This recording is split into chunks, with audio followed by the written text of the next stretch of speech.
And we turn now to the President-elect's senior advisor, Kellyanne Conway, who is in West Palm Beach. Kellyanne, I understand you just got off the phone with Mr. Trump. Does he have any news that you want to deliver to us? He did say hello to you, John, and he looks forward to joining you in the future as the president in an interview. Excellent. We'll hold him to that commitment. Let me ask you about a theory I've gotten from some Republican officials this week. This is their theory. Once Donald Trump clears the Electoral College vote on Monday, he'll drop his skepticism that Russia was involved in hacking the election. What do you make of that theory? The entire nonsense about the electors trying to use the Russian hacking issue to change the election results is really unfortunate. I think that actually undermines our democracy more than any other conversation that we're having right now. We were really struck by what seems to be disagreement and consternation between the President Obama camp and the Hillary Clinton camps this week. You have Josh Earnest doing remarkable things from the podium of the White House press secretary, basically telling us all what Donald Trump obviously knew when he would have no way of knowing that, and is frankly disrespectful. And then you have his own president, President Obama, in his final press conference, refusing to go all the way here and say that Russia had hacked into emails that went ahead and interfered with the election or shifted the election results. President Obama knows how to win the presidency. He did it twice, and he did it with states like Michigan, which he won by 10 points, which we just won. He did it by winning states like Wisconsin, which Hillary Clinton ignored. Kellyanne, let me sorry to interrupt, but just on this question of Mr. Trump is still skeptical that the Russians were even involved, leaving aside the question of whether it affected the election or not. You have the CIA, the FBI, the Director of National Intelligence, now a number of Republicans saying it's clear that the Russians hacked. That, just as a basic premise, is clear. Mr. Trump, since late September, has said that he doesn't think that's the case. He still says that now. What does he know that all those intelligence officers don't know? John, where's the evidence? Why, when CIA officials were invited to a House intelligence briefing last week, did they refuse to go? Instead, they're talking to the media. That undermines our national security, our intelligence operations. But does he himself have evidence, Kellyanne, that suggests that this isn't the case? Well, the president-elect receives intelligence briefings that I am not privy to. But let's focus on the issue at hand, which is if the CIA, if Director Brennan and others at the top are serious about turning over evidence to we, the American people, they should do that. And they should show up when the House Intelligence Committee invites them to brief them. But, you know, that's a closed-door meeting, so it's not so exciting and tantalizing because then you can't leak it to the media.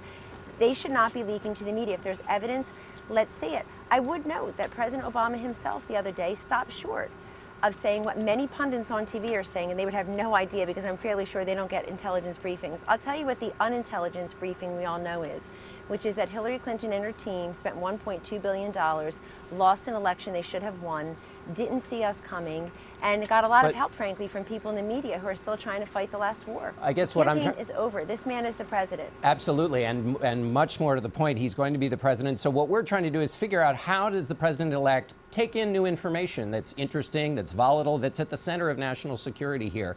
So on the one hand, you have the entire intelligence community that says the Russians were hacking the election, again, leaving aside the question of whether it had an effect. And then you have the president-elect totally dismissing that. So I wonder, does his entire team have the same view that there is no merit to the idea that the Russians were involved?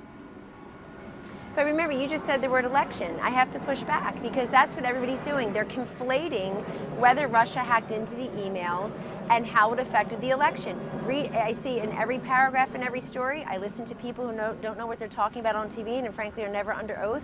We're listening to the White House press secretary himself make these allegations. Hillary Clinton is telling her donors that, and I've talked to some of those donors, and they don't believe it. They were given all those fancy maps and graphics that assured them Hillary Clinton would win in the blowout. They don't accept it.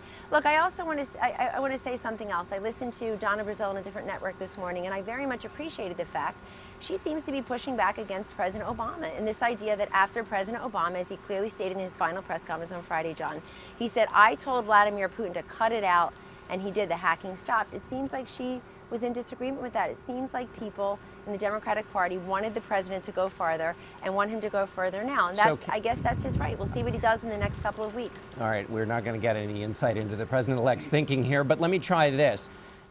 Did anyone involved in the Trump campaign have any contact with Russians trying to meddle with the election? Absolutely not, and I discussed that with the president-elect just last night. Those conversations never happened. I hear people saying it like it's a fact on television. That is just not only inaccurate and false, but it's dangerous. Does the president-elect, and it does undermine our democracy. Does the president-elect approve of President Obama's decision to retaliate against the Russians for hacking into the election? The president-elect respects the ability of President Obama to do what he sees necessary in any number of different arenas. It does seem to be a political response at this point, because it seems like the president is under pressure from Team Hillary, who can't accept the election results. And I would point out, sorry, too, Kellyanne, I just want to make sure I didn't misunderstand that. You're saying the president is retaliating because he's doing it purely for political and not national security reasons? John, what I'm saying is that the president-elect respects the ability of the right of President Obama to do what he wants. He's the president for the next several weeks.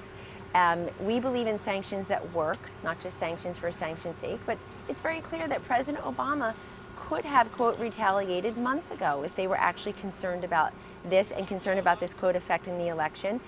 Whatever his motives are, whatever his action is, we'll respect it as Americans. But that doesn't mean that new President Trump will agree with it and continue with it. But I also want your viewers to be reminded of one thing. When it comes to Russia and coziness, let's not forget it was Hillary Clinton, through her Craven Foundation request.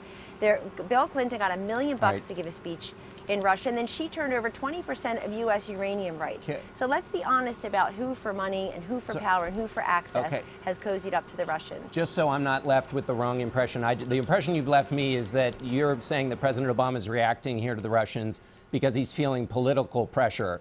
Do I have a misimpression? No, I didn't say that. Okay, I just want to make sure you clear that. I said, no, what I'm saying is, John, he is under political pressure.